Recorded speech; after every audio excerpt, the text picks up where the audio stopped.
Hello everyone, आज के इस वीडियो में हम class 12th biology chapter 10 microbes in human welfare के बारे में डिस्कस करेंगे। तो पढ़ने का तरीका हमारा वही रहेगा, एनसीईआरटी को लाइन बाय लाइन पढ़ेंगे और समझने की कोशिश करेंगे कि आपकी एनसीईआरटी में क्या दिया हुआ है। ठीक है, तो सबसे पहले देख लेते हैं कि आपकी किताब में टॉपिक्स कौन कौन से हैं इस चैप्टर में।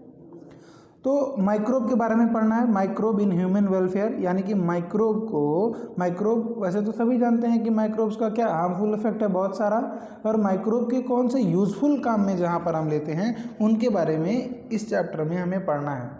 तो माइक्रोब को कहाँ कहाँ इस्तेमाल किया जाता है? माइक्रोब को हाउस होल्ड में इस्तेमाल किया जाता है, इंडस्ट्रियल प्रोडक्शन में, सीवेज ट्रीटमेंट में, बायोगैस के प्रोडक्शन में, बायो कंट्रोल एजेंट्स की तरह इस्तेमाल किया जाता है, फर्टिलाइजर की तरह इस्तेमाल किया जाता है। तो वो सब आपको इसी चैप्टर में पढ़ना है। क्या क्या पढ़ना है? Microbe in household product, microbe in industrial product, microbe in sewage treatment, microbe in production of biogas, microbes as bio control agent and last microbes as bio fertiliser. ठीक है, तो चलिए शुरू करते हैं पढ़ना कि क्या क्या दिया हुआ है यहाँ पे। सबसे स्टार्टिंग में दिया हुआ है क्या? Besides macroscopic plants and animal, microbes are the major component of biological system on this earth. तो इस अर्थ पे माइक्रोस्कोपिक कंपोनेंट्स यानी प्लांट और एनिमल के अलावा माइक्रोब भी एक मेजर कंपोनेंट है। ठीक है, you have studied about the diversity of living organism in class 11, पढ़ लिया आपने, है कि नहीं? Do you remember which kingdom among the living organism contain micro organism? बताइए किस किस किंगडम में होते हैं माइक्रो ऑर्गेनिज्म? तो I think mainly kingdom Monera और प्रोटिस्टा में पाए जाते हैं माइक्रो ऑर्गेनिज्म, है कि नहीं? Which are the one that are only microscopic, इनमें से कौन ऐसे हैं जो सिर्फ माइक्रोस्कोपिक हैं? तो मेरे ख्याल से मोनेरा का देना चाहिए आपको। चलिए आगे देखते हैं। Microbe are present everywhere in soil, water, air, inside our bodies and that of other plant and animal. तो माइक्रोब कहाँ कहाँ प्रेजेंट है? माइक्रोब हर जगह प्रेजेंट है, चाहे वो मिट्टी हो, पानी हो, हवा हो, हमारा बॉडी हो, या एनिमल का, किसी दूसरे एनिमल का बॉडी हो, या प्लांट का बॉडी हो, तो हर जगह माइक्रोब प्रेजेंट है। They are present even at site where no other life form could possibly exist, such as deep inside the geysers thermal vent where the temperature may be as high as 100 degrees Celsius, deep in the soil under the layer of snow several meters thick and in highly acidic environment। तो microbe कहाँ कहाँ पाए जा सकते हैं? Microbe तो ऐसे जगहों पर भी पाए जा सकते हैं जहाँ पर कोई और दूसरा ऑर्गेनिज्म नहीं पाया जा सकता है। जैसे कि क्या? जैसे थर्मल वेंट्स यानी गीजर्स, जहाँ पे टेम्परेचर बहुत ज़्यादा होता है, 100 डिग्री सेल्सियस के आसपास भी टेम्परेचर होता है, वहाँ पे भी ये सर्वाइव कर सकते हैं। बर्फ़ के नीचे भी एग्जिस्ट करते हैं, हाईली एसिडिक इन्वायरमेंट में भी एग्जिस्ट करते हैं। कौन कौन से होते हैं microbe? Microbes are diverse, protozoa, bacteria, fungi, microscopic animal and plant virus. ये सब क्या होते हैं? इन्हीं सबको हम माइक्रोब के कैटेगरी में रखते हैं। अच्छा, ये छूट गया, viroids and prions that are proteinaceous infectious agents. ये वायरोइड्स, वायरस के अलावा वायरोइड्स और प्रायोन्स भी आपने वही बायोलॉजिकल क्लासिफिकेशन क्लास 11th में पढ़ा होगा, है कि नहीं? What are prions? Prions are proteinaceous infectious agent. Some of the microbe are shown in figure 10.1 and 10.2, जिसके बारे में हम देखेंगे। Microbe like bacteria and fungi can be grown on nutritive media to form colonies. तो हम microbes को grow भी करा सकते हैं लैब में, जिसमें क्या, कहाँ पे? न्यूट्रिटिव मीडिया में। न्यूट्रिटिव मीडिया का मतलब क्या? एक ऐसा मीडियम जहाँ पे हम उसकी रिक्वायरमेंट वाली हर एक चीज़ हम प्रोवाइड करेंगे। ठीक है, और वो हम कुछ उसमें से कुछ को क्या नेकेड आई से भी देख सकते हैं। ठीक है, such cultures are useful in study on microorganism. ऐसे कल्चर्स को हम हमारे लिए यूजफुल होते हैं माइक्रो ऑर्गेनिज्म की स्टडी के लिए। अब देख लीजिए फिगर यही है फिगर 10.1 एंड 10.2, जिसके बारे में बात कर रहा है। देख लीजिए क्या क्या दिया हुआ है यहाँ पे। सबसे पहला जो फिगर ए है आपका, वो क्या है? रॉड शेप बैक्टीरिया के बारे में दिखाया हुआ है। दूसरा है स्फेरिकल शेप्ड बैक्टीरिया, और तीसरा है एक सिंगल रॉड शेप्ड बैक्टीरियम, जिसके अंदर क्या लगा हुआ है? ये ढेर सारे फ्लैजेला, हेयर लाइक स्ट्रक्चर क्या है? ये उसके फ्लैजेला हैं। फिगर 10.2 में वायरसेस के बारे में दिखाया है। तो ये जो पहला वायरस है आपका क्या है, बैक्टीरियोफेज है।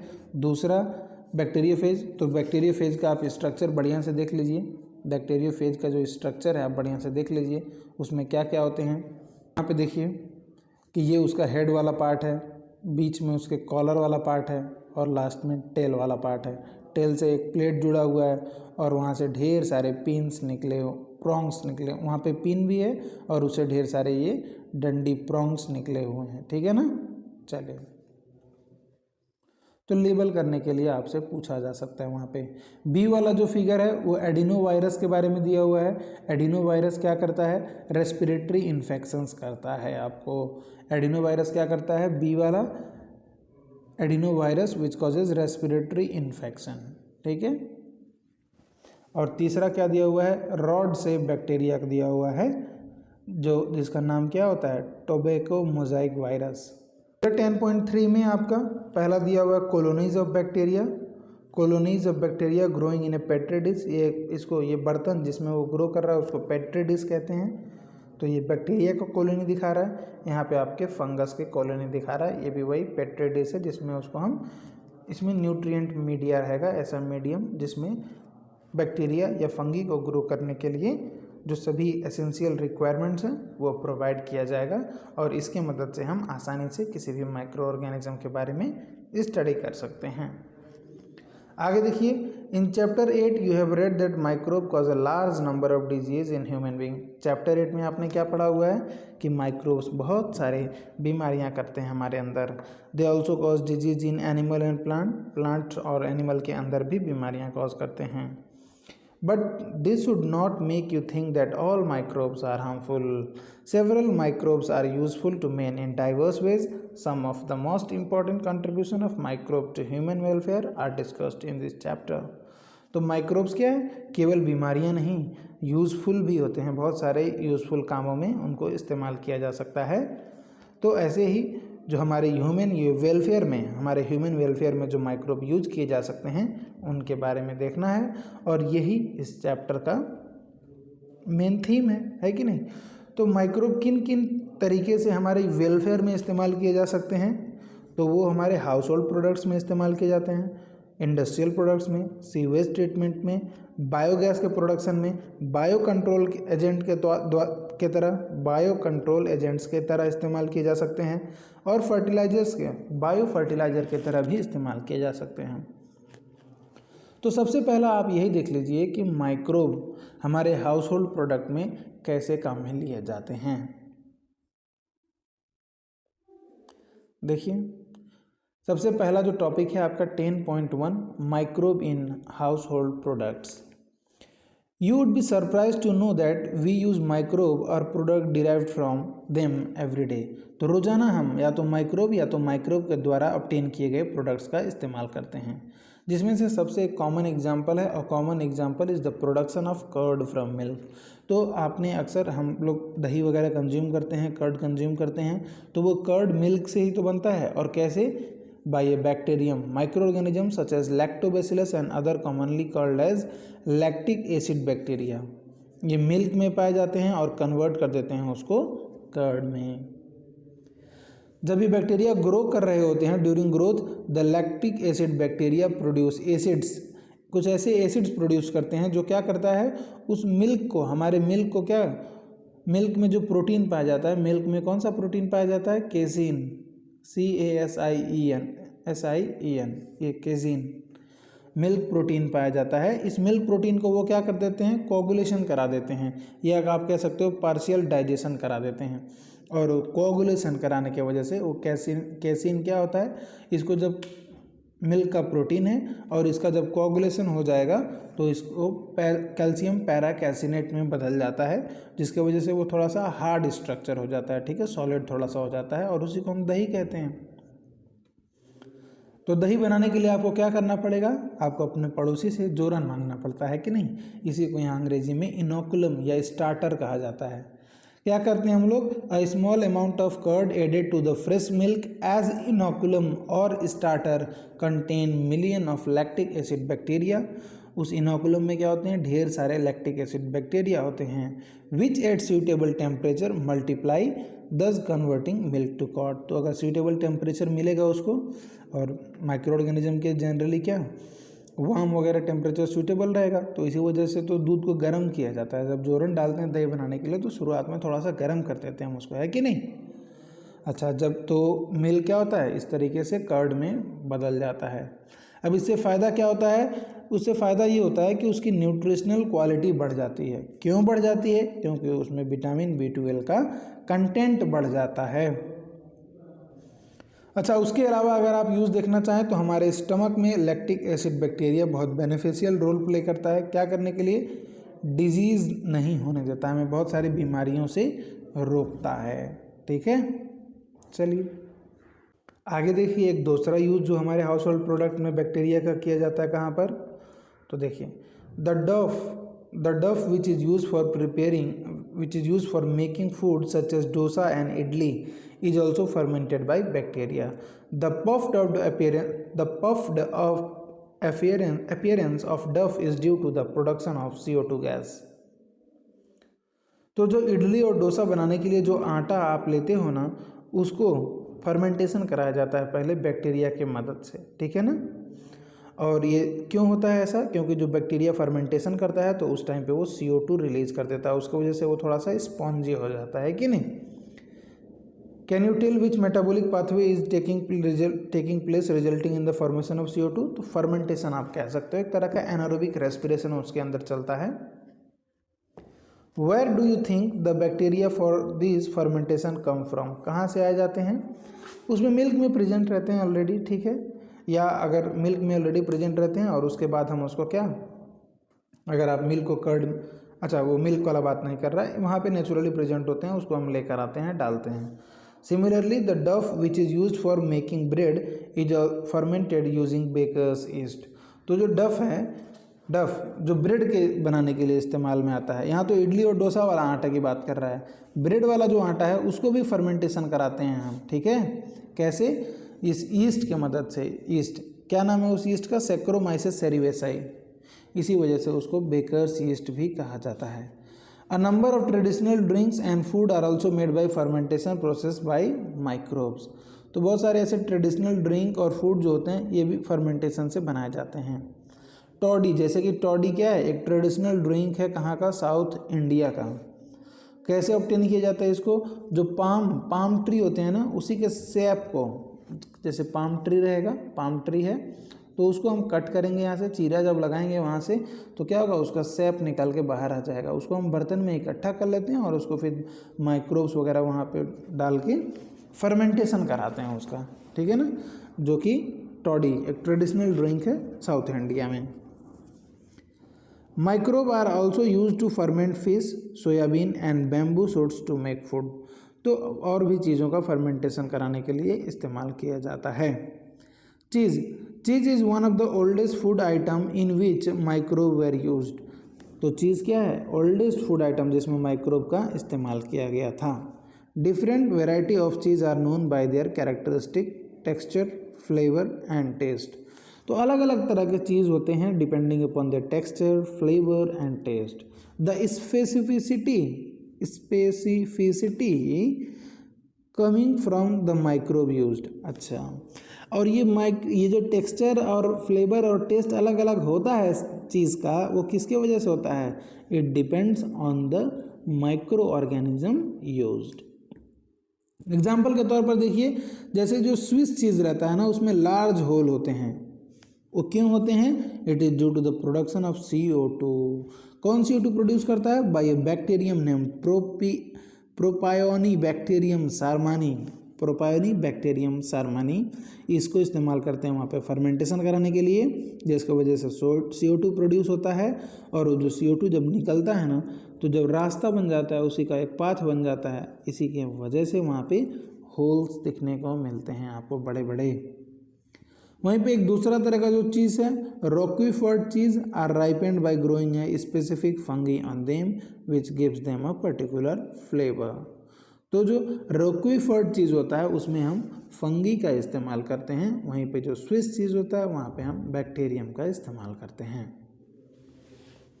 तो बस यही था आपका microbe in household product. जैसे इसमें सबसे पहला एग्जांपल था आपका कर्ड, उसके बाद क्या था इडली और डोसा, उसके बाद था आपका ब्रेड या टॉडी एक, ठीक है, और उसके बाद एक चीज़ का एग्जांपल दिया हुआ है जो कि बहुत आसान है। तो ये चैप्टर पूरा आसानी है, ठीक है, इस चैप्टर में कोई भी चीज़ ऐसी नहीं है जो कठिन है, बट चैप्टर बहुत इम्पॉर्टेंट है क्योंकि हर साल 1 से 2 सवाल तो आ ही जाएगा इस चैप्टर से, आता ही आता है, ठीक है। एक पैराग्राफ ऐसा है यहाँ पे जिससे हर साल कंफर्म होता है सवाल आना। अभी उस पैराग्राफ के बारे में बताऊंगा भी, ठीक है। चलिए, तो जो हमारा नेक्स्ट टॉपिक है वो है microbes in industrial products. Industrial products में माइक्रोब का कहाँ कहाँ पर इस्तेमाल किया जाता है। Even in industry microbes are used to synthesize a number of products valuable to human beings. तो इंडस्ट्री में भी बहुत सारे प्रोडक्ट्स के बनाने के लिए माइक्रोब्स का इस्तेमाल किया जाता है, जैसे कि beverages and antibiotic are some example. Beverages मतलब वो लिक्विड्स वगैरह जो आप लेते हो, कंज्यूम करते हो, और एंटीबायोटिक्स दवाएं होती हैं एक तरह की, क्या होती हैं आगे देखेंगे। Production on an industrial scale request growing microbes in very large vessel called fermenters. तो इंडस्ट्रियल स्केल पे इन माइक्रोब्स को हम फर्मेंटर्स में, बहुत बड़े बड़े बर्तन होते हैं उनमें ग्रो कराते हैं, जिसका फिगर 10.4 में दिया हुआ है। देखते हैं, देखिए ये जो फिगर 10.4 ये हैं आपके बड़े बड़े से बर्तन। इन्हीं बर्तनों में इन माइक्रोब्स का इस्तेमाल किया जाता है for obtaining various industrial products. इनको फर्मेंटर्स कहते हैं हम। अब देखिए कौन कौन से वो फर्मेंटेड बिवरेजेस हैं जो हम माइक्रोब्स के ऑब्टेन करते हैं इंडस्ट्रीज में। तो देखिए microbes specially yeast have been used from time immemorial for the production of beverages like wine, beer, whisky, brandy, rum. तो ये wine, beer, whisky, brandy, rum बनाने के लिए हम बहुत समय से यीस्ट का इस्तेमाल कर रहे हैं। For this purpose the same yeast Saccharomyces cerevisiae used for making bread making and commonly called brewer yeast is also used for fermenting malted cereals and fruit juices to produce ethanol। तो वही वाला जो Saccharomyces cerevisiae है ना, जिसको bakers yeast कहते हैं, हम बेकर्स यीस्ट कहते हैं, जो ब्रेड बनाने के लिए इस्तेमाल किया जाता है, उसी को हम ये अल्कोहल प्रोड्यूस करने के लिए, अल्कोहल ऑब्टेन करने के लिए फर्मेंटेशन करा के सीरियल्स और फ्रूट जूसेस का फर्मेंटेशन करा के इथेनॉल प्रोड्यूस करवाते हैं। इसी वजह से इस Saccharomyces cerevisiae को बेकर्स यीस्ट कहने के साथ साथ ब्रूअर्स यीस्ट भी कहा जाता है, ठीक है। Do you recollect the metabolic reaction which result in the production of ethanol by. तो आपने देखा था वहाँ पे, हाँ फर्मेंटेशन कहते हैं ना उसको, तो यहाँ पे भी वही फर्मेंटेशन है। Depending upon the type of raw material use for fermentation and the type of processing different type of alcoholic drink are obtained. तो अलग अलग तरह के अल्कोहलिक ड्रिंक हम कैसे ऑब्टेन करते हैं, ये दो चीज़ों पर डिपेंड करता है। पहला कि आप रॉ मटेरियल कौन सा इस्तेमाल कर रहे हो, और आप वो जो प्रोसेस है फर्मेंटेशन का वो क्या कर रहे हो, मतलब आप डिस्टिलेशन करा रहे हो या डिस्टिलेशन नहीं करा रहे हो। इस दोनों चीज़ों के बेसिस पर अलग अलग अल्कोहलिक ड्रिंक्स बनाए जाते हैं। जैसे कि वाइन और बियर, ये दोनों बिना डिस्टिलेशन के बनाया जाता है, वेरेज विस्की, ब्रांडी और रम ये डिस्टिलेशन करा के बनाया जाता है, ठीक है ना। The photograph of fermentation plant is shown in figure 10.5। तो फर्मेंटेशन का जो प्लांट होता है उसका भी फिगर यहाँ पे दिया हुआ है, फर्मेंटेशन प्लांट। चलिए, तो इंडस्ट्रियल प्रोडक्ट में दूसरा एक एंटीबायोटिक देख लीजिए। तो एंटीबायोटिक क्या होता है। Antibiotics produced by microbe are regarded as one of the most significant discoveries of the 20th century and have greatly contributed towards the welfare of human society. तो एंटीबायोटिक्स का प्रोडक्शन 20th सेंचुरी का एक बहुत ही significant discovery है, जिसने बहुत बड़ा योगदान दिया हुआ है मानव समाज के लिए, है कि नहीं। एंटीबायोटिक में जो ये एंटी शब्द है ना, ये एक ग्रीक वर्ड है, इसका मतलब होता है अगेंस्ट, और बायो का मतलब होता है लाइफ। तो लाइफ के अगेंस्ट एंटीबायोटिक का मतलब होता है अगेंस्ट लाइफ। तो कहोगे सर फिर खाते क्यों हैं। अरे हमारे लाइफ के अगेंस्ट नहीं भाई, माइक्रोब के लाइफ के against life in the context of disease causing organism, disease causing organism के लाइफ के अगेंस्ट। हमारे लिए तो वो प्रो लाइफ है, whereas with reference to human beings they are pro life. हमारे लिए तो वो प्रो लाइफ है एंड नॉट अगेंस्ट, हमारे लिए लाइफ के अगेंस्ट नहीं, लाइफ के साथ साथ वाला मामला, लाइफ को प्रमोट करने वाला मामला है, ठीक है। Antibiotic are chemical substances which are produced by some microbe and can kill or retard the growth of other microbe. कौन सा माइक्रोब? Disease causing microbe. तो एंटीबायोटिक्स क्या होते हैं? What are antibiotic? Antibiotic are chemical substances which are produced by some microbes, जो कुछ microbe produce करते हैं और दूसरे माइक्रोब को मारने के इस्तेमाल में लिया जाता है या किया जाता है, ठीक है। चलिए आगे देखिए। You are familiar with the commonly used antibiotic penicillin. तो पेनिसिलिन नाम का ये जो एंटीबायोटिक है इससे आप फेमिलियर होंगे, वाकिफ होंगे। Do you know that penicillin was the first antibiotic to be discovered? Yes of course you know, you might have studied it many times that penicillin was the first antibiotic to be discovered. और क्या आप ये भी जानते हो ये एक chance discovery थी? हाँ जी, बिल्कुल जानते हैं कि ये एक चांस डिस्कवरी थी। कैसे? देखते हैं। Alexander Fleming while working on staphylococci bacteria once observed a mould growing in one of his unwashed culture plate around which staphylococci could not grow. तो एक्चुअल में ये जो अलेक्जेंडर फ्लेमिंग भाई साहब थे, इन्होंने ही इस पेनिसिलिन की डिस्कवर की थी और वो एक चांस डिस्कवरी थी। कैसे? एक्चुअल में उस समय तो वो स्टेफाइलोकोकी बैक्टीरिया पे काम कर रहे थे। अब काम कर रहे थे तो पेट्री डिश पे जाहिर सी बात है काम कर रहे होंगे। अब वो पेट्री डिश पे ढेर सारे माइक्रोब इन्होंने ग्रो करा कर रखे हुए थे। अब इनको कहीं काम आ गया, चले गए कुछ दिन के लिए छोड़ छाड़ के। जब वापस आए तो देखा इन्होंने एक अजीब चीज़ यहाँ पे नोटिस किया कि कुछ यहाँ पे कोई दूसरा ऑर्गेनिज्म आ गया है, कोई दूसरा ऑर्गेनिज्म आ गया है और उस ऑर्गेनिज्म के आसपास जो आपके माइक्रोब थे वहाँ पे ग्रो ही नहीं हो रहे हैं, वो माइक्रोब मर चुके हैं। वहाँ पे उसके एक सर्टेन एरिया बन चुका है, एक रीजन बन चुका है जहाँ पे कोई माइक्रोब ग्रो नहीं कर पा रहा है आपका ये स्टेफाइलोकोकी बैक्टीरिया वाला। तभी इनके आइडिया दिमाग में आया, क्यों ना हम इसको दवा की तरह इस्तेमाल करने, कि इसमें से जो चीज़ निकल रहा है उसको बाहर निकाल कर एक दवा के रूप में इस्तेमाल करें। वहाँ से हुई पेनिसिलिन की डिस्कवरी, एंटीबायोटिक की डिस्कवरी, ठीक है। तो Alexander Fleming while working in staphylococci bacteria once observed a mould, mould मतलब क्या होता है? वही fungi, growing in one of his unwashed culture plate petri dish around which क्या देखा around which staphylococci could not grow. कुछ ऐसा reason था जहाँ पे ये स्टेफाइलोकोकी ग्रो नहीं करता था। He found out that it was due to a chemical produced by the mold and named it penicillin after the mold Penicillium notatum। तो जो वहाँ पे मोल्ड ग्रो कर रहा था वो पेनिसिलियम नोटेटम था। ये कुछ केमिकल सिक्रेट कर रहा था जहाँ पे स्टेफाइलोकोकाई आपका ग्रो नहीं कर पा रहा था। तो उस केमिकल के देखा इन्होंने कि वो एक केमिकल की वजह से ग्रो नहीं कर पा रहा है और उसका नाम पेनिसिलियम नोटेटम के वजह से पेनिसिलिन रख दिया गया। इस वजह से आपका बन गया first antibiotic to be discovered, penicillin. However, its full potential as an effective antibiotic was established much later by the Ernest Chain and Howard Florey। अब इसका मतलब जो फुल इफेक्टिव एक बढ़िया तरीके से एक एंटीबायोटिक के रूप में, एक दवा के रूप में पेश किया किसने? अर्नेस्ट चेन और होवार्ड फ्लोरे ने, ठीक है। और इस एंटीबायोटिक का अमेरिकन सोल्जर्स को ट्रीट करने के लिए इस्तेमाल किया गया था। कब? वर्ल्ड वार 2 में। तो इसके वजह से फ्लेमिंग, चेन और फ्लोरे को नोबेल प्राइज़ दिया गया था 1945 में उनकी इस डिस्कवरी के लिए, ठीक है।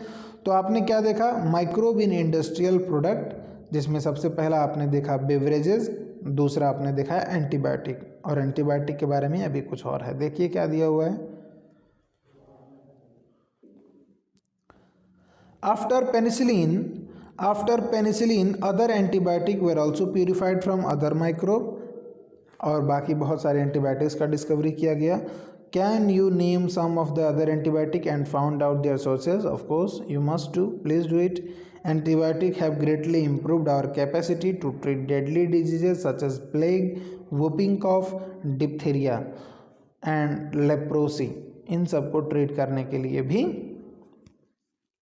एंटीबायोटिक्स का बहुत बड़ा योगदान है। प्लेग, वूपिंग कफ जिसे काली खांसी कहेंगे, डिप्थेरिया जिसे गलघोटू कहेंगे, या लेप्रोसी जिसे कुष्ठ रोग कहते हैं, which used to kill millions all over the globe. Today we cannot imagine a world without antibiotic. तो आज के समय में हम एंटीबायोटिक के बिना इमेजिन नहीं कर सकते हैं अपने लाइफ को, क्योंकि एंटीबायोटिक का एक बहुत बड़ा रोल है हमारे लाइफ में। अच्छा, उसके बाद देखिए chemical, enzyme and other bioactive molecule जो हम अपटेन कर रहे हैं किससे? माइक्रोब से। ये भी इंडस्ट्रियल प्रोडक्ट्स ही हैं, ये भी क्या है? इंडस्ट्रियल प्रोडक्ट्स ही हैं। Microbe are also use for commercial and industrial production of certain chemical like organic acid, alcohol and enzyme. तो कुछ केमिकल्स, अल्कोहल और एंजाइम इन सबको बनाने के लिए भी इस्तेमाल किया जाता है। जैसे examples of acid producers are Aspergillus niger. तो एस्पेरेगिलस नाइगर एक फंगी है जो कि सिट्रिक एसिड प्रोड्यूस करता है। एसिटोबैक्टर एसिटाई एक बैक्टीरिया है जो कि एसिटिक एसिड प्रोड्यूस करता है। क्लोस्ट्रीडियम ब्यूटालिकम एक बैक्टीरियम है जो कि ब्यूटायरिक एसिड प्रोड्यूस करता है। लैक्टोबैसिलस एक बैक्टीरिया है जो कि लैक्टिक एसिड प्रोड्यूस करता है। तो इन सब ऑर्गेनिज्म को हम इंडस्ट्रियल लेवल पर इस्तेमाल करते हैं, ये जो आपके एसिड्स दिए हुए हैं इनको प्रोड्यूस करने के लिए। ठीक है, तो आपको यहाँ पे याद रखना है, एग्जाम में यही पूछेगा। एस्पेरेगिलस नाइगर से क्या मिलता है? Citric acid. एसिटोबैक्टर एसिटाई से क्या मिलता है? Acetic acid. क्लोस्ट्रीडियम ब्यूटालिकम से क्या मिलता है? Butyric acid. लैक्टोबैसिलस से क्या मिलता है? Lactic acid. चलिए आगे देखते हैं। यीस्ट वही आपका Saccharomyces cerevisiae is used for commercial production of ethanol. Ethanol के प्रोडक्शन में भी इस्तेमाल किया जाता है, बिल्कुल वही तो हमने पढ़ा था, इसी वजह से इसको ब्रीवर्स यीस्ट भी कहा जाता है। Microbe are also used for the production of enzyme. कई सारे एंजाइम प्रोड्यूस करने के लिए काम में लिए जाते हैं। Lipases are used in detergent formulation and help in removing oily stain from the laundry. Lipases को बनाने में इस्तेमाल किया जाता है, और ये लाइपेजेस क्या करते हैं? They are used in detergent formulation, detergent Surf वगैरह बनाने में, या ऑयली स्टेन्स को रिमूव करने में, लॉन्ड्री में कपड़ा धुलने के समय इस्तेमाल किया जाता है। You must have notice that bottle juices bought from the market are clearer as compare to those made at home. तो आपने जो कंपनी के द्वारा पैक किया गया हुआ जूस देखा होगा फ्रूट के, वो हमारे घर पे बनाए गए जो जूस होते हैं उससे काफ़ी साफ़ होते हैं, एकदम क्लियर होते हैं। वो क्यों होते हैं? वो इस वजह से क्योंकि जो बोटल्ड जूस होते हैं ना उनको क्लैरिफाई किया जाता है पहले ही, क्या इस्तेमाल करके? Pectinase and proteases. What are pectinases and proteases? Enzymes है बाबू ये। Pectinases and proteases are enzymes, और एंजाइम प्रोटीएजेज क्या करेगा? प्रोटीन को डाइजेस्ट करेगा। पैक्टिनेज पैक्टिन को डाइजेस्ट करेगा। तो यही आपके जूसेस में होते हैं, इसकी वजह से वो साफ साफ थोड़ा सा नहीं दिखता है, तो इनको जब डाल दिया जाता है तो वो उनको डाइजेस्ट कर देता है और आपका जूस साफ दिखने लगता है। ठीक है। स्ट्रेप्टोकाइनेस ये भी एक बैक्टीरिया से लिया जाता है जिसका नाम स्ट्रेप्टोकोकस है, और क्या काम होता है इसका? It is used as a modified by genetic engineering, is used as a clot buster for removing clot from the blood vessel of patient who have undergone myocardial infarction leading to heart attack. तो myocardial infarction या heart attack वाले patient में क्या होता है? वहाँ पे blood vessels में जम जाता है खून जम जाता है, क्लॉट बन जाता है, ब्लड का क्लॉट। अब जब ब्लड का क्लॉट बन जाएगा तो बाकी आपके ब्लड के फ्लो के लिए ये ऑब्स्ट्रक्शन की तरह काम करेगा, इस वजह से हार्ट अटैक वगैरह आने के चांसेस बढ़ जाते हैं। और इसी क्लॉट को हमें क्या करना पड़ता है? बर्स्ट करना पड़ता है, फोड़ना पड़ता है, गलाना पड़ता है। उसके लिए हम ये स्ट्रेप्टोकाइनेस का इस्तेमाल करते हैं। ठीक है, चलिए आगे देखिए। यही वो पैराग्राफ है जिससे हर साल एग्जाम में आता है सवाल। ये 10.2.3 जो आपको पढ़ना है यही वो पैराग्राफ है। इसमें बहुत सारे नाम दिए हुए हैं, बहुत सारे एंजाइम्स के, वो सब याद रखना है आपको। Another bioactive molecule cyclosporin A, cyclosporin A that is used as an immunosuppressive agent in organ transplant patient. तो ऑर्गन ट्रांसप्लांटेशन वाले जो पेशेंट होते हैं उनका ऑर्गन वो क्या करें, फॉरेन ऑर्गन उनको दिया जाता है ना दूसरे ऑर्गेनिज्म के बॉडी का, तो वो उनको एक तरह से एंटीजन के तरह रिएक्ट करेगा ना। तो इसके वजह से हम उस समय जब ऑर्गन ट्रांसप्लांटेशन करते हैं तो जिस ऑर्गेनिज्म जिस इंसान के अंदर हमें उस ऑर्गन को डालना है ना उसको इम्यूनोसप्रेसिव एजेंट प्रोवाइड करवा देते हैं, जिसके वजह से क्या होता है उसका इम्यून सिस्टम थोड़ा कमज़ोर हो जाता है। फिर देखिए क्या कहता है, statins produced by yeast Monascus purpureus. तो मोनास्कस परपुरस से हम क्या बनाते हैं, स्टेटिन्स बनाते हैं। और ये स्टेटिन्स क्या ब्लड कोलेस्ट्रॉल लोअरिंग एजेंट की तरह इस्तेमाल किया जाता है। ब्लड में जो कोलेस्ट्रॉल, आपने सुना होगा कोलेस्ट्रॉल बढ़ गया है, तो इस कोलेस्ट्रॉल को घटाने के लिए इस्तेमाल किया जाता है स्टेटिन्स को, ठीक है। और ये स्टेटिन्स कैसे काम करेंगे, ये स्टेटिन्स काम करते हैं through competitive inhibition, competitive inhibition करके काम करते हैं। जो कोलेस्ट्रॉल को बनाने के लिए जो एंजाइम सिंथेसिस रिस्पॉन्सिबल होता है ना उसी को ये कॉम्पिटिटिवली इनहिबिट कर देते हैं। जैसे मान लीजिए कोलेस्ट्रॉल को बनाने के लिए वहाँ पे कहीं रिसेप्टर अगर कुछ है वहाँ पे जाके एंजाइम बाइंड करता है, तो उसके बजाय जाने के बजाय ये आपका स्टेटिन्स वहाँ जाकर बाइंड कर लेते हैं, ठीक है। तो वो काम हो नहीं पाता है। तो आपको क्या ध्यान देखना है कि ये जो स्टेटिन्स होते हैं कैसे काम करते हैं, थ्रू कॉम्पिटिटिव इनहिबिशन। किसके साथ, उस एंजाइम के साथ जो कि कोलेस्ट्रॉल बनाने के लिए रेस्पॉन्सिबल है। इसके बाद जो आपका नेक्स्ट टॉपिक है वो है microbe in sewage treatment. Sewage treatment में माइक्रोब का किस तरीके से इस्तेमाल किया जाता है ये हमें देखना है। तो देखते हैं, we know that large quantity of waste water are generated every day in cities and town. तो सिटीज़ और टाउन्स में जो वेस्ट वाटर जनरेट होता है ना, इसका a major component of this waste water is human excreta. तो इस वाटर का जो मेजर कंपोनेंट होता है वो ह्यूमन एक्सक्रीटा होता है। इस म्युनिसिपल वेस्ट को हम सीवेज कहते हैं, ठीक है। तो what is sewage, municipal waste which contains large number of human excreta, this is called sewage. It contain large amount of organic matter and microbe. उसमें बहुत ज़्यादा अमाउंट में ऑर्गेनिक मैटर और माइक्रोब पाए जाते हैं और इनमें से कई सारे पैथोजेनिक भी होते हैं। Have you ever wondered where this huge quantity of sewage or urban waste water is disposed of daily. तो कहाँ इसको डिस्पोज किया जाता है, this can not be discharge into natural water bodies like river and streams directly. तो जाहिर सी बात है नदियों में ही छोड़ दिया जाता है इसको, पर दिक्कत ये है कि अगर हम इसको डायरेक्टली नदी में ही छोड़ दें, इस नदी नाले वाले पानी को डायरेक्टली नदी में छोड़ दें तब तो बहुत दिक्कत हो जाएगी नदी में आपके, ठीक है, बहुत सारी दिक्कत हो जाएंगी, पूरा वहाँ का इकोसिस्टम डिसबैलेंस हो जाएगा। तो इसके वजह से हमें before disposal hence sewage is treated in sewage treatment plants. तो इस सीवेज का पहले हमें ट्रीटमेंट करना पड़ता है, मतलब थोड़ा सा साफ सुथरा करना पड़ता है, थोड़ा सा ही, बहुत ज़्यादा नहीं, ठीक है, क्योंकि पीना नहीं है हमें उसको, क्या पीना नहीं, बस हमें उसको क्या करना है थोड़ा सा to make it less polluting, उसमें से पॉल्यूशन हमें कम करना है। अब एकदम हमें उसको क्रिस्टल क्लियर नहीं कर देना है कि हम उसको पीने लायक बना दें, बस हमें इतना कर लेना है कि हम उसको नदी में छोड़ सकें और बहुत ज़्यादा नुकसान ना पहुंचाए नदी में जाने के बाद। Treatment of waste water is done by the heterotrophic microbe naturally present in the sewage. तो कैसे उसका ट्रीटमेंट किया जाएगा, माइक्रोब्स हेट्रोट्रॉफिक माइक्रोब का इस्तेमाल करके जो कि नेचुरली उस सीवेज में प्रेजेंट रहते हैं। अब ये जो आपका ट्रीटमेंट है ना, इसमें दो स्टेजेस होते हैं, एक होता है प्राइमरी ट्रीटमेंट और दूसरा होता है आपका सेकेंडरी ट्रीटमेंट, ठीक है। प्राइमरी ट्रीटमेंट में देखिए, थोड़ा सा पहले बता दूं आपको क्या करना होता है इसमें। जैसे मान लीजिए आपके घरों से जो सीवेज आ रहा है, ठीक है, आपके घरों से जो भी सीवेज आ रहा है उसको हम 2 पार्ट में ट्रीटमेंट करते हैं।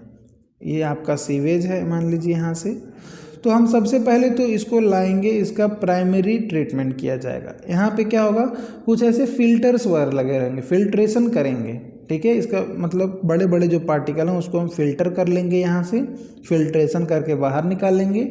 उसके बाद जो चीज़ यहाँ पर बचेगा वो सेडिमेंट हो जाएगा, सेडिमेंट हो जाएगा, ठीक है।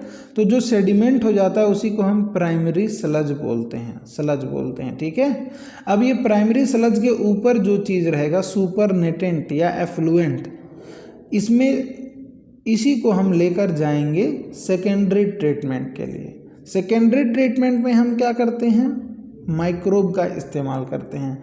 इसमें हम कुछ माइक्रोब वगैरह छोड़ देंगे अलग से, या जो माइक्रोब उसमें प्रेजेंट हैं ऑलरेडी वो क्या करेंगे, जो यहाँ पे ऑर्गेनिक मैटर प्रेजेंट है उसको डाइजेस्ट कर देंगे, मेटाबोलाइज करके ख़त्म कर देंगे, ठीक है।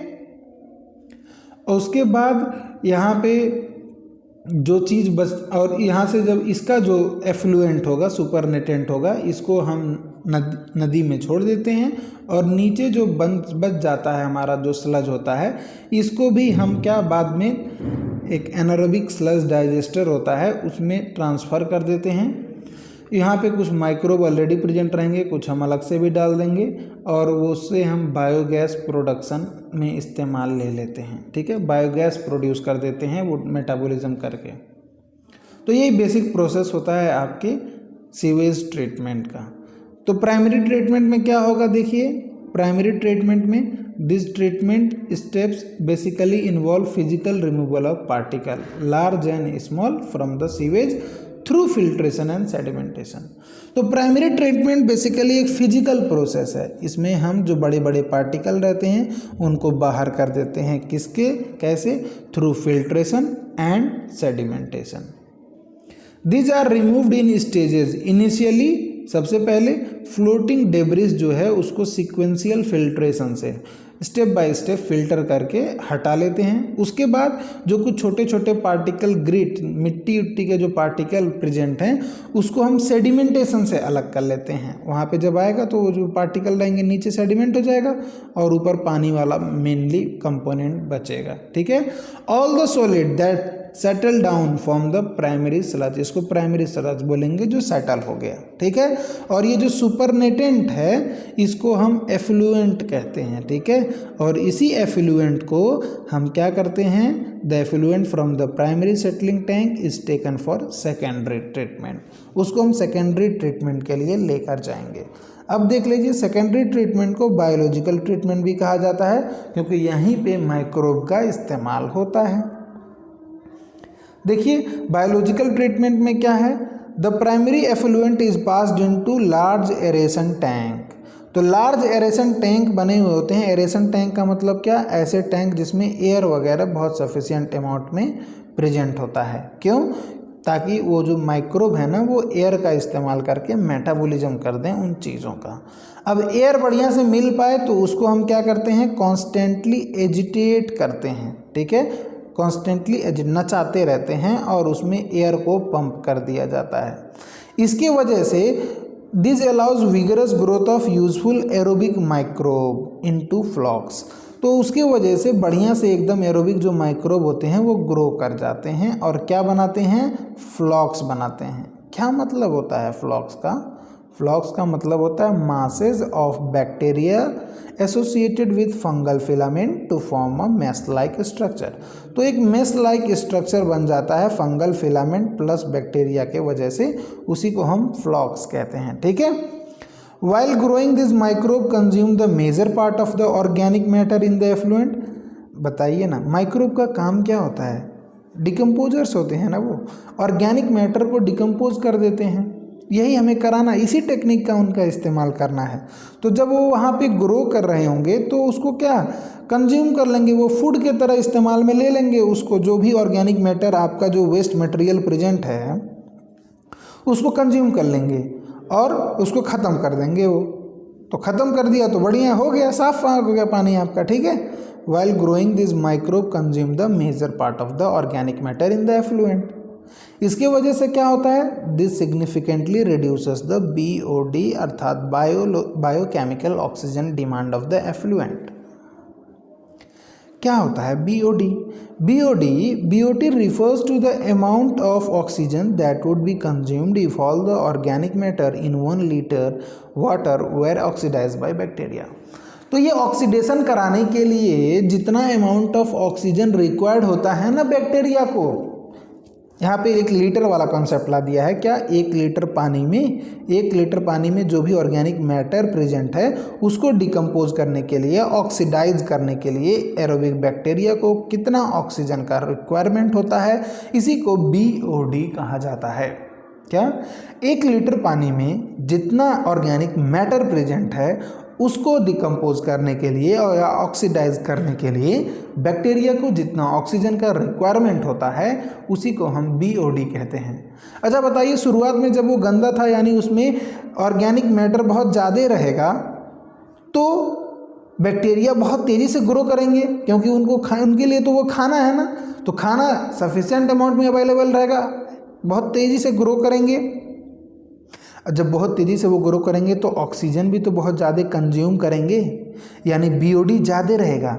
अच्छा, जैसे जैसे खाना ख़त्म होने लगेगा, आपका वेस्ट मटेरियल ऑर्गेनिक मैटर जो उनका खाना है वो खाना जब ख़त्म होने लगेगा तो क्या, बैक्टीरिया का नंबर कम हो जाएगा ना।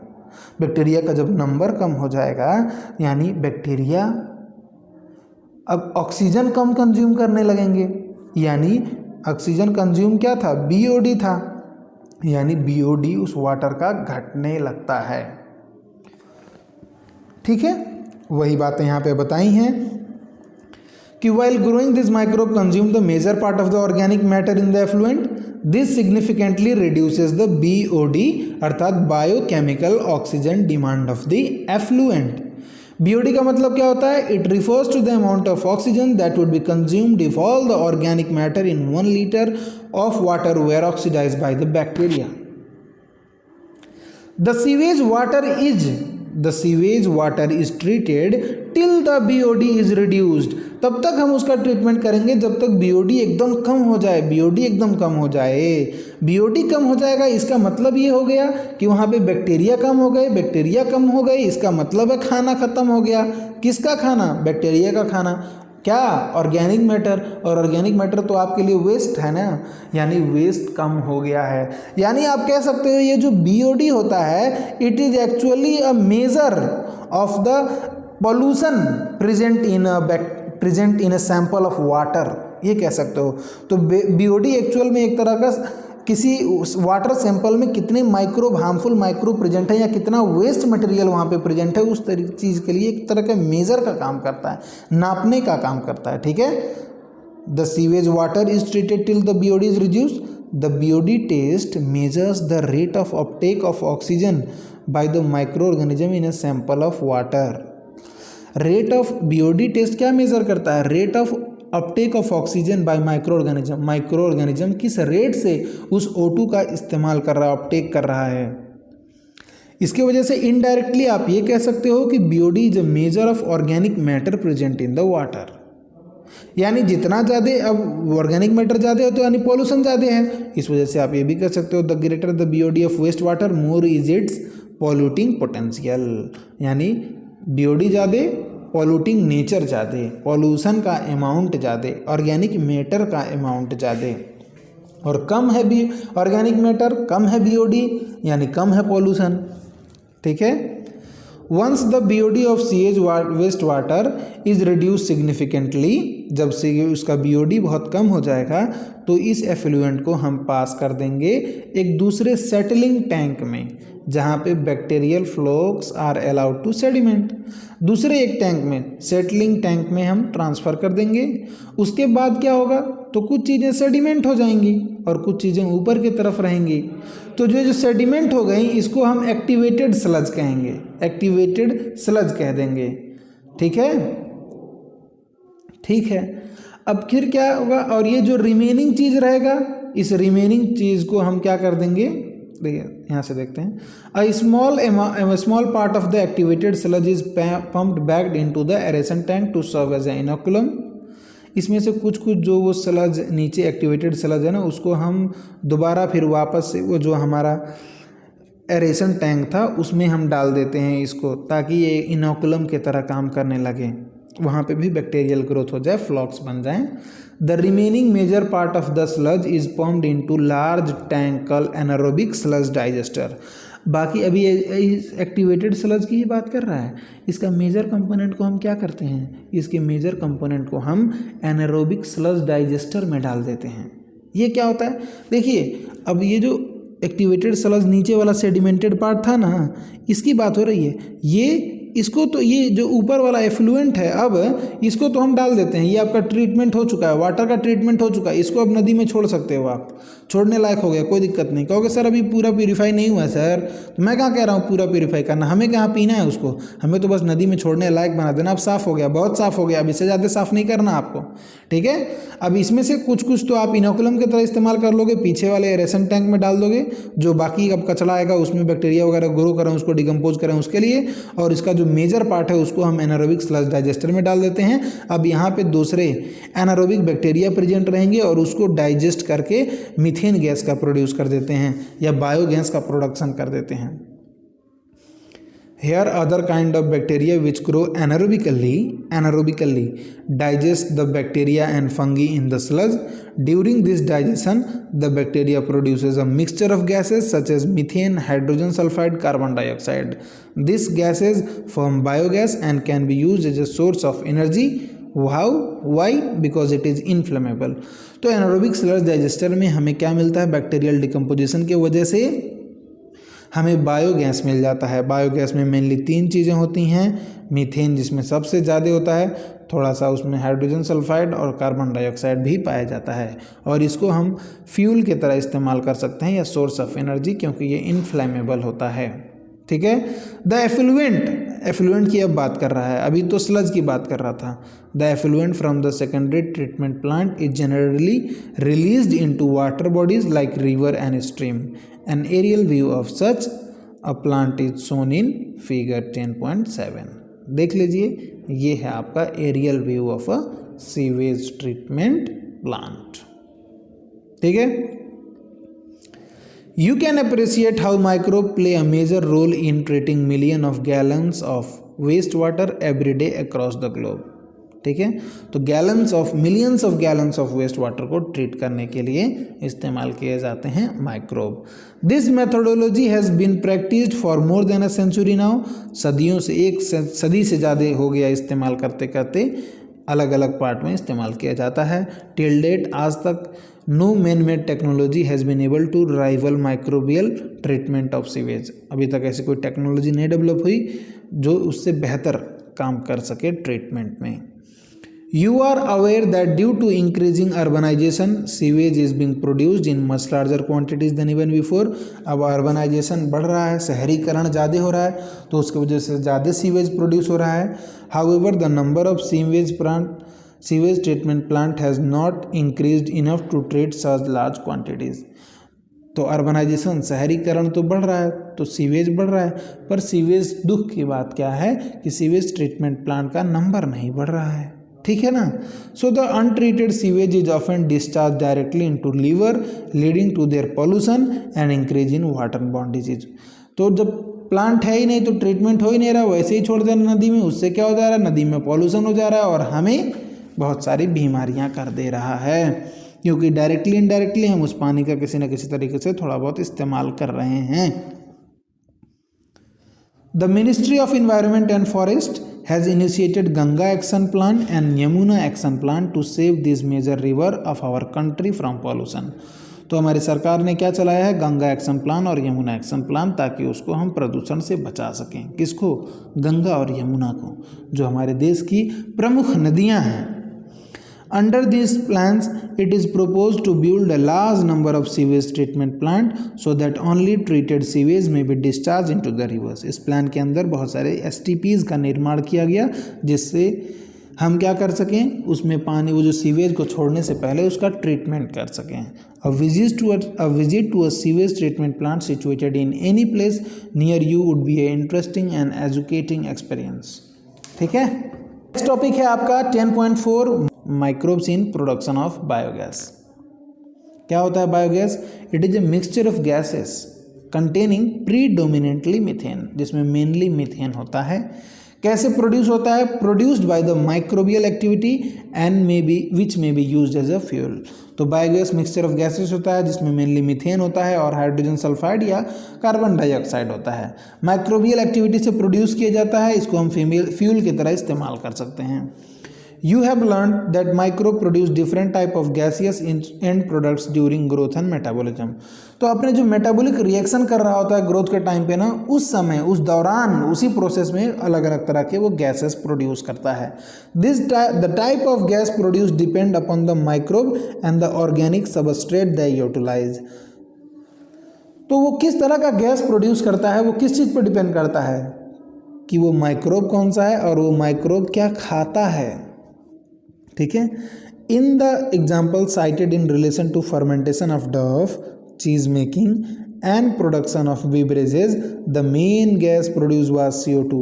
तो ये 3 केस में डव के फर्मेंटेशन में, चीज़ के बनाने में या बेवरेजेस के बनाने में जो मेन गैस प्रोड्यूस होता है वो क्या है? CO2 है। However, certain bacteria which grow anaerobically on cellulosic material produce large amount of methane with CO2 and H2। तो बाकी जो बैक्टीरिया कुछ ऐसे होते हैं जो एनारोबिकली ग्रो करते हैं, कहाँ पर? सेलुलोजिक मटेरियल को जो खाते हैं, तो एनारोबिक रेस्पिरेशन करके वो मीथेन, CO2 और H2 प्रोड्यूस करते हैं। ठीक है, और ऐसे बैक्टीरिया को हम क्या कहते हैं? ऐसे बैक्टीरिया को हम कलेक्टिवली मिथेनोजेंस कहते हैं। और इसका एक कॉमन एग्जाम्पल क्या है? मिथेनोबैक्टीरियम है। ये बैक्टीरिया कहाँ पर पाए जाते हैं? आपके एनारोबिक स्लज डाइजेस्टर में भी पाए जाते हैं ड्यूरिंग सीवेज ट्रीटमेंट प्लांट। इसी वजह से तो वहाँ पे भी बायोगैस का प्रोडक्शन हो रहा था। अच्छा, this bacteria are also present in the rumen. Rumen में भी पाए जाते हैं। रूमेन क्या है? Rumen it is a part of stomach of cattle. तो कैटल के स्टमक वाले पार्ट में, जिसमें एक पार्ट होता है रूमेन, वहाँ पर भी पाए जाते हैं। अब क्या होता है? A lot of cellulosic material present in the food of cattle is present in the rumen. तो प्लांट एंड एनिमल, जो हर्बीवोर एनिमल होते हैं, कैटल्स होते हैं क्या? हर्बीवोर होते हैं ना, तो प्लांट प्रोडक्ट को खाते हैं वो, तो उनके रूमेन में बहुत सारा सेलुलोजिक मटेरियल प्रेजेंट होता है। तो उसी रूमेन में ये बैक्टीरिया क्या करते हैं? They help in the breakdown of cellulose and play an important role in nutrition of cattle. और उसके साथ साथ, तो उसके न्यूट्रिशन में तो रोल प्ले कर ही रहे हैं, उसके साथ साथ उस प्रोसेस में जब मीथेन प्रोड्यूस हो रहा है तो हम उसको भी बायोगैस की तरह या फ्यूल की तरह इस्तेमाल कर रहे हैं, तो हमें भी फ़ायदा पहुंचा रहे हैं। Do you think we human being are able to digest the cellulose present in our food? The excreta of cattle commonly called gobar which is rich in this bacteria. तो जो कैटल का जो एक्सक्रीटा होता है वो बहुत रिच होता है इन बैक्टीरिया में। ठीक है, dung can be use for generation of biogas commonly called as gobar gas. तो जो कैटल्स का डंक होता है, उस डंक होता है, उसको भी हम इस्तेमाल कर सकते हैं बायोगैस के प्रोड्यूस में। अच्छा, ये जो सवाल था इसका जवाब है नो। ठीक है, नो। The biogas plant consist of a concrete. अच्छा, बायोगैस, अब ये गोबर गैस का जो प्लांट होता है ना, बायोगैस का जो प्लांट होता है जहाँ पे बनता है ये, उसके बारे में दिया हुआ है। तो यहाँ पे देखिए, यहाँ पे फिगर दिया हुआ है। इस फिगर में क्या होता है? इस फिगर में क्या है? देखिए, ये एक टिपिकल बायोगैस प्लांट है। यहाँ पे क्या देखिए, एक जगह दिया हुआ है जहाँ पे हम क्या स्लरी, डंक प्लस वाटर को, मतलब आपका जो माल मटेरियल है, रॉ मटेरियल प्रोवाइड करने के लिए वो जगह। अब रॉ मटेरियल आ रहा है इस टैंक में, जो कि ज़मीन के अंदर गड्ढा खोद के बनाया गया है 10 से 15 फीट, जिसको हम डाइजेस्टर कह रहे हैं। यहाँ पे बैक्टीरिया प्रेजेंट होंगे, वहाँ पे जो सेलुलोज प्रेजेंट होगा उसको क्या करेंगे? वो डिकम्पोज करेंगे और उस प्रोसेस में एक गैस प्रेजेंट हो, गैस बनेगा। जब गैस रिलीज होगा तो ये गैस का होल्डर, गैस जाहिर सी बात है लाइट वेट रहेगा, तो वो ऊपर उड़कर आ जाएगा और इस गैस होल्डर में कलेक्ट हो जाएगा। ठीक है, गैस होल्डर में कलेक्ट हो जाएगा धीरे धीरे। तो हम उसको सप्लाई देकर कहीं पर भी इस्तेमाल कर सकते हैं, क्योंकि ये जो गैस होता है ये बायोगैस होता है और ये बायोगैस आपका इनफ्लेमेबल होता है, ठीक है। और साथ ही साथ यहाँ से जो स्लज आपका कचड़ा वाला पार्ट है वो यहाँ से बाहर निकल जाएगा और इसका भी हम इस्तेमाल कर सकते हैं खाद वगैरह में as a fertiliser. It is a rich source of fertiliser. देख लेते हैं अब जो आपने समझा, देख लेते हैं। The biogas plant consist of a concrete tank, वही वाला जो नीचे दिया हुआ जमीन के अंदर, 10 से 15 feet deep, in which bio waste are collected and a slurry of dung is fed. उसमें क्या किया जाता है, बायो वेस्ट को कलेक्ट किया जाता है और slurry of dung is fade डाला जाता है, इंसर्ट किया जाता है। अ floating cover placed over the slurry which keeps on rising as the gas is produced in the tank due to the microbial activity। ऊपर से गैस होल्डर है जो कि ऊपर उठता रहता है जैसे जैसे उसमें गैस भरता जाएगा। The biogas plant has an outlet which connect to a pipe to supply biogas in nearby houses। तो अगल बगल में सप्लाई देने के लिए आउटलेट रहेगा वहाँ पे। Spent slurry is removed through another outlet and may be use as a fertiliser. ये स्लज की बात कर रहा है। Cattle dung is available in large quantity in rural area where cattle are used for a variety of purpose. तो ये cattle का डंक बहुत आसानी से मिल जाता है गांव देहात में, ठीक है। चलिए, so biogas plant are more often built in rural area, इसी वजह से गांव देहात में ज़्यादा बनाया जाता है। द बायोगैस दस produced is used for cooking and lighting. Fuel है, किसी भी तरह इस्तेमाल कर लो, खाना बनाने के लिए, लाइट जलाने के लिए। The picture of biogas plant is shown in figure 10.8, जो कि हमने देख लिया। अच्छा, ये बायोगैस की जो टेक्नोलॉजी है इंडिया में, ये किसने लाई थी? अगर आपसे कोई पूछे तो आप कहेंगे the technology of biogas production was develop in India mainly due to the efforts of Indian Agricultural Research Institute and Khadi and Village Industry Commission KVIC, ठीक है। तो इंडिया में ये दो संस्थाएं जो हैं IARI और KVIC, इन्होंने ये जो बायोगैस प्लांट वाला, बायोगैस प्रोडक्शन वाला कंसेप्ट है, इसको लेकर आया था। फिर क्या कहता है, if your school is situated in a village or near a village, it would be interesting to inquire if there are any biogas plant nearby.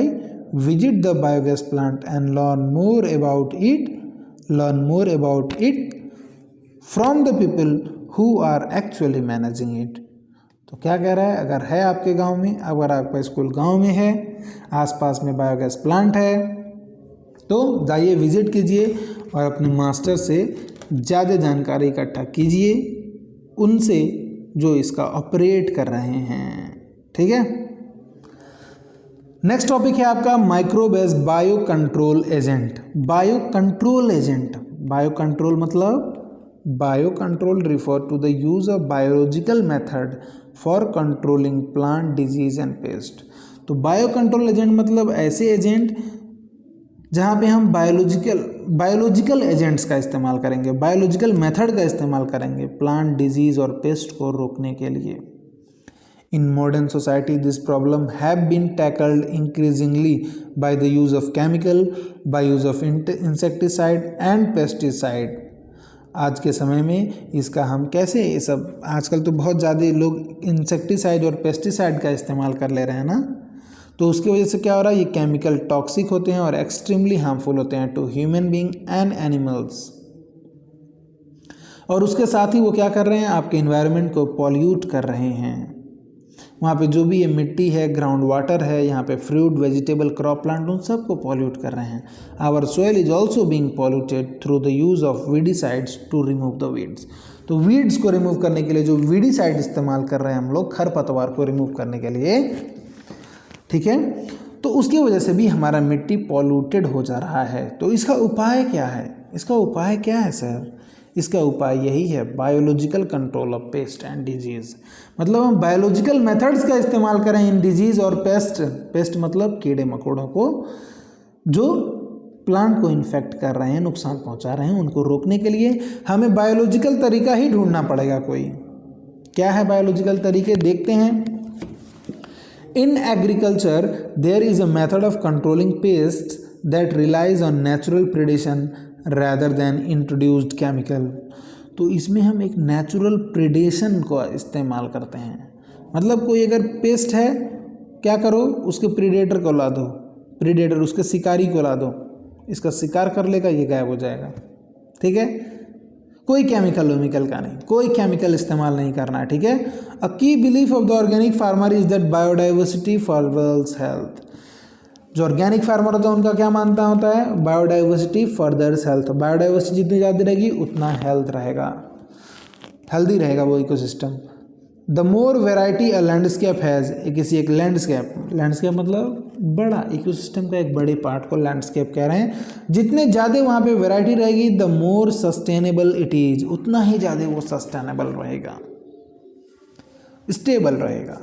The organic farmer therefore works to create a system where the insect that are sometime called pest are not eradicated but instead are kept at a manageable level by a complex system of checks and balances within a living and vibrant ecosystem।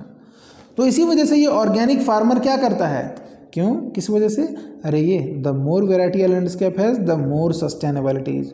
इसी वजह से जो organic farmer होते हैं वो कुछ ऐसे तरीका, ऐसा जुगाड़, ऐसा सिस्टम ढूंढते हैं जहाँ पे जो इंसेक्ट होते हैं, जिनको पेस्ट हम कह रहे हैं, वो कम्प्लीटली इरेडिकेट नहीं कर दिया जाता है उनको, क्योंकि कम्प्लीटली इरेडिकेट कर देंगे तो वहाँ का इकोसिस्टम डिसबैलेंस हो जाएगा ना, बायोडाइवर्सिटी कम हो जाएगा और प्रोडक्टिविटी कम हो जाएगा, या उस इकोसिस्टम की स्टेबिलिटी पे नुकसान पहुँच जाएगा। बल्कि उनको इरेडिकेट करने के बजाय उनको एक पर्टिकुलर मैनेजेबल लेवल पर हम रखने की कोशिश करते हैं, इतना कि बहुत ज़्यादा कोई नुकसान ना पहुँचाए हमें। ठीक है। Contrary to the conventional farming practices, which often use chemical method to kill both the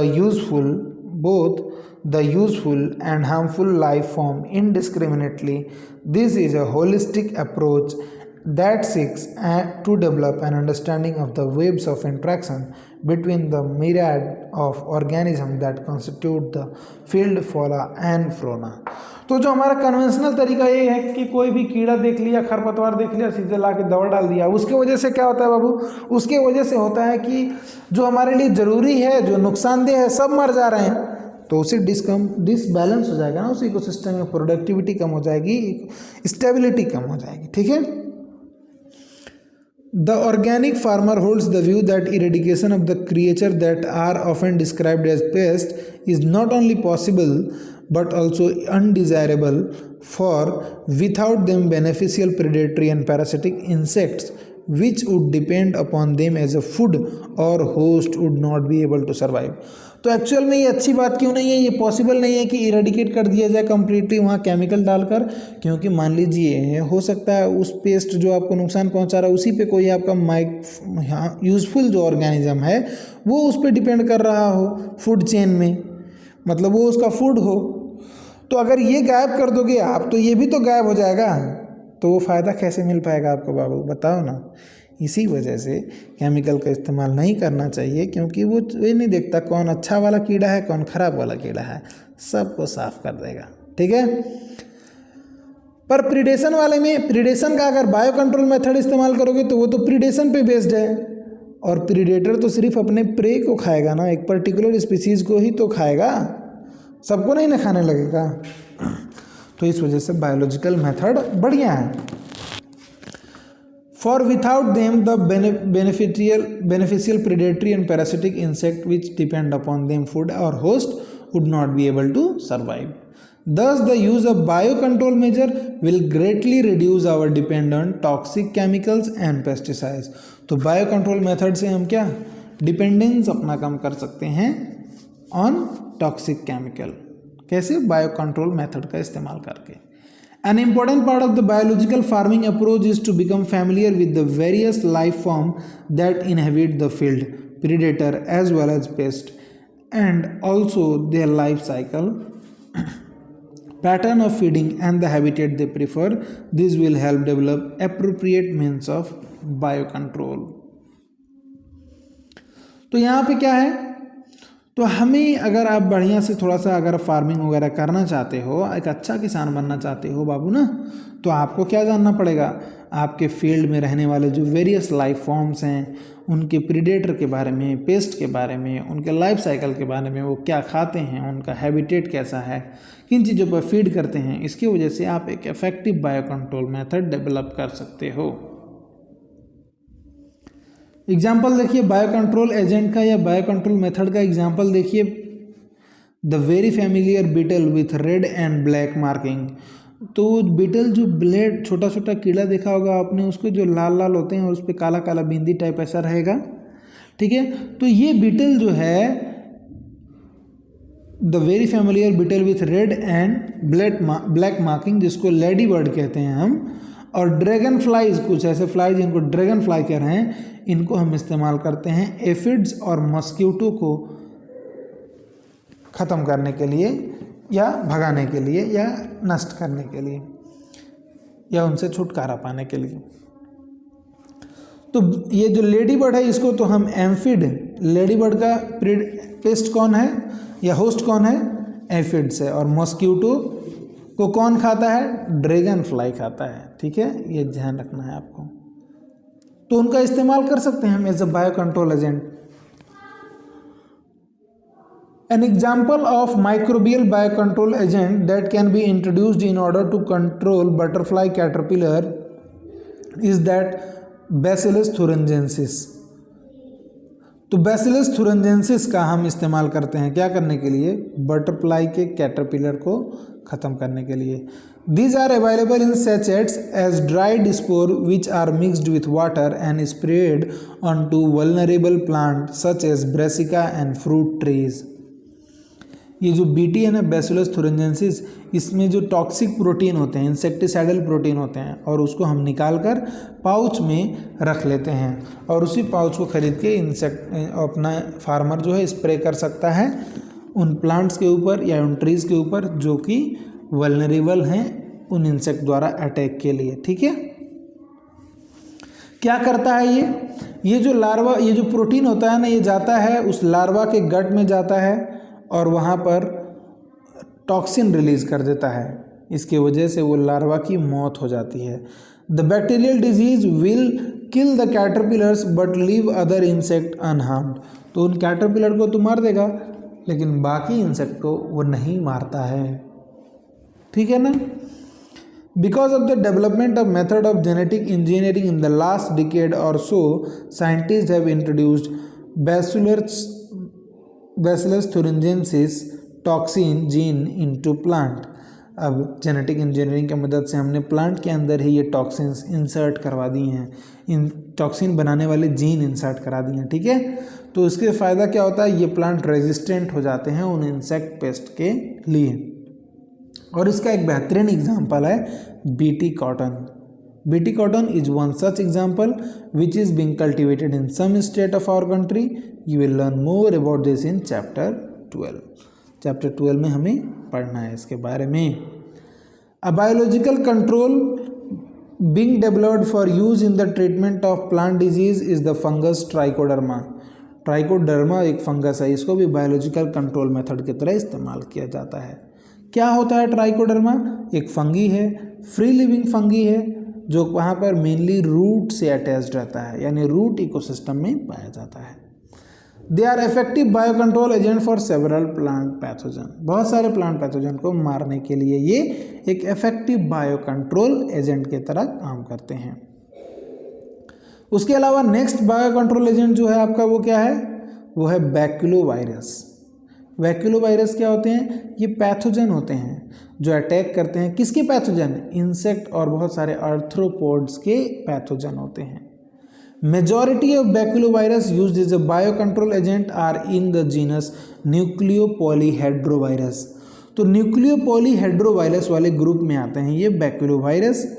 this virus are excellent candidate for species specific narrow spectrum insecticidal application. तो ये नैरो स्पेसिफिक होते हैं, यानी नैरो स्पेक्ट्रम इंसेक्टिसाइडल होते हैं ये, मतलब बहुत लिमिटेड नंबर ऑफ इंसेक्ट्स पे ये अपना हार्मफुल इफेक्ट शो करते हैं। तो इसके वजह से क्या होगा, इसके वजह से हम इसका इस्तेमाल इस बैकुलो वायरस का इस्तेमाल करके कुछ सेलेक्टेड इंसेक्ट को ही गायब कर सकते हैं। ऐसा नहीं कि इसका इस्तेमाल कर लिए तो जितने भी इंसेक्ट हैं सब मर जाएंगे, ठीक है। कुछ ही जिनके ऊपर वो स्पेसिफिक है उसी को ही मारता है, बाकी और किसी को नहीं मारता। तो हमें इससे क्या होता है, जो बढ़िया वाले हमारे इंसेक्ट हैं, यूजफुल हैं, वो नहीं गायब होते हैं वहाँ से, ठीक है। They have been shown to have no negative impact on plant, animal, bird, fish or even on the non-target insect. तो बाकी किसी और दूसरे प्लांट, मैमल, बर्ड, फिश या दूसरे किसी इंसेक्ट को नुकसान नहीं पहुंचाते हैं। This is especially desirable when beneficial insects are being conserved to aid in an overall integrated pest management program. ठीक है, ये स्पेशली डिजायरेबल होता है कब, जब हम ऐसे जगह पे जो इकोलॉजिकली सेंसिटिव एरिया है, मतलब वहाँ पे कोई बहुत खास तरह का स्पीसीज आपका रह रहा है, बहुत इंपॉर्टेंट स्पीसीज रह रहा है, ठीक है, या किसी स्पीसीज को आप बचाना चाहते हो, किसी और को मारना चाहते हो, उसको किसी एक को बचाना चाहते हो, तब इस तरह का इस्तेमाल किया जाता है।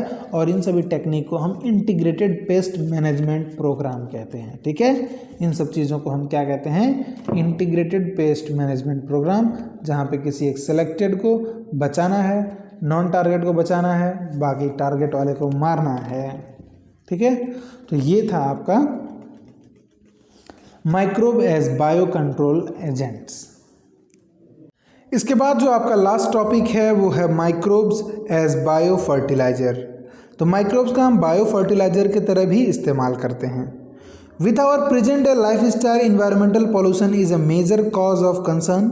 आज के समय में हमारे सामने इन्वायरमेंटल पॉल्यूशन एक बहुत बड़ा कंसर्न है। The use of chemical fertiliser to meet the ever increasing demand of agricultural produce has contributed significantly to this pollution. तो ये आपका जो फूड का डिमांड लगातार बढ़ता जा रहा है, उसकी वजह से हम केमिकल फर्टिलाइजर का इस्तेमाल करके बढ़ाने की कोशिश कर रहे हैं ना, इसका भी बहुत बड़ा योगदान है आपका जो पॉल्यूशन हो चुका है यहाँ पर, ठीक है।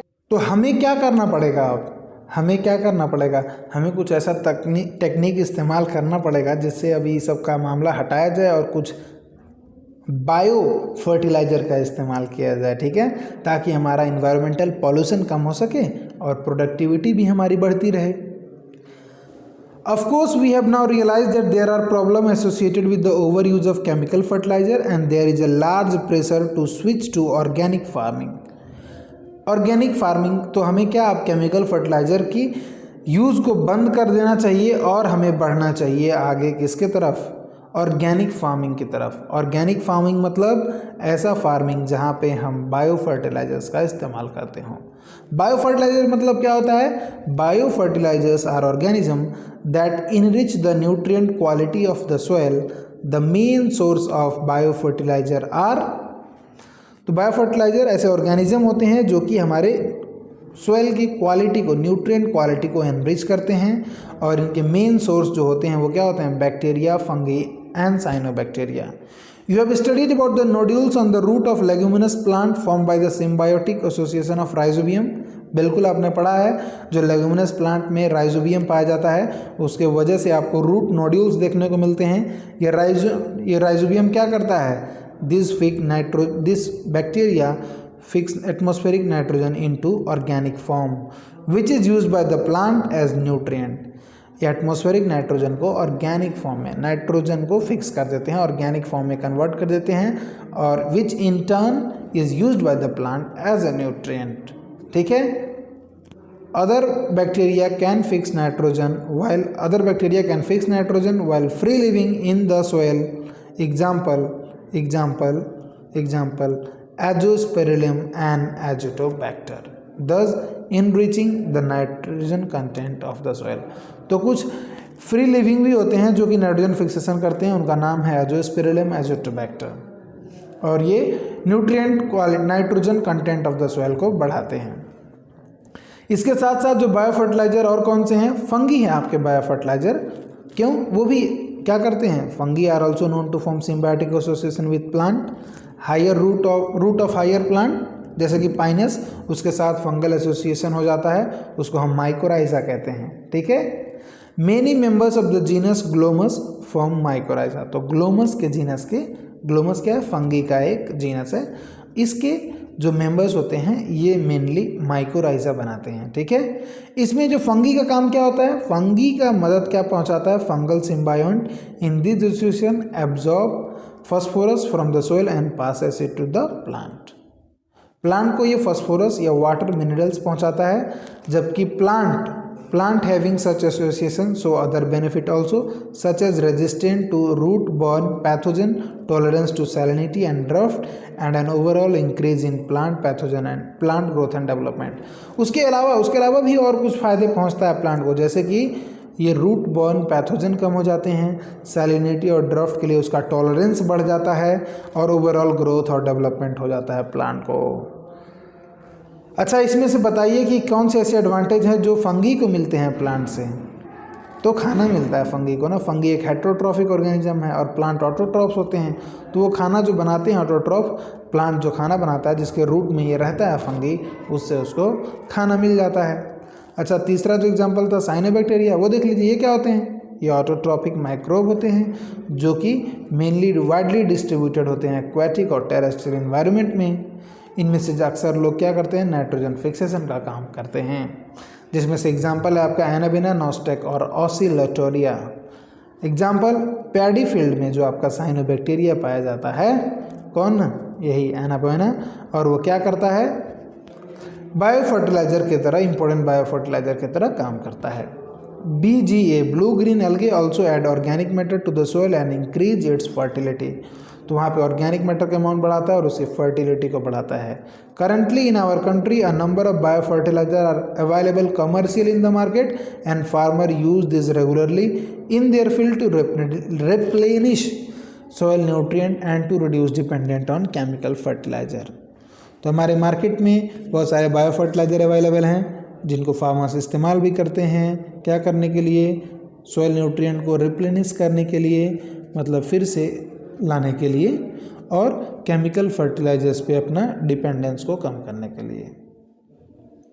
ठीक है, तो this is all about microbe in human welfare. आपने पढ़ लिया सभी टॉपिक के बारे में। ठीक है, आई होप आपको समझ में आ गया होगा। Thank you very much for watching, see you in next video.